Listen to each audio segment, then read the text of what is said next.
2019 Explorer. I think it's just your base model in a 6-cylinder.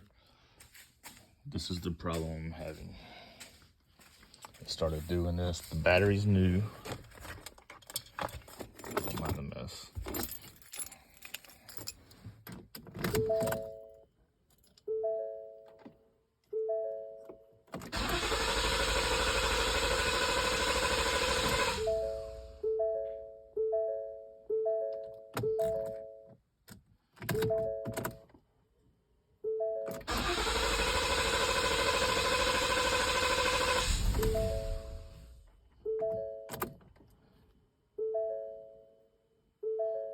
Cranked up. Let's see if it does it again.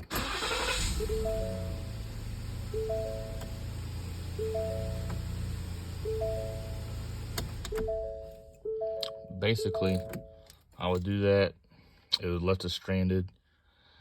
I thought that maybe wiggling some wires, maybe the battery, before I pulled fuses in the fuse box for the fuse pump or for the fuel pump, thinking maybe that was it. The car did have the fuel pump replaced 6 months after we bought it, under warranty by Ford. The last time it left me stranded for 2 hours. I pulled fuses, nothing. I got underneath the car and wiggled some wires going to what I assume was the fuel pump because I can't see it. And it cranked, but I don't know if that's a coincidence. Can't hardly find any information on it. Don't drive it because you don't know whether it's going to crank or not. The fuel pump driver module, I don't know where it's at.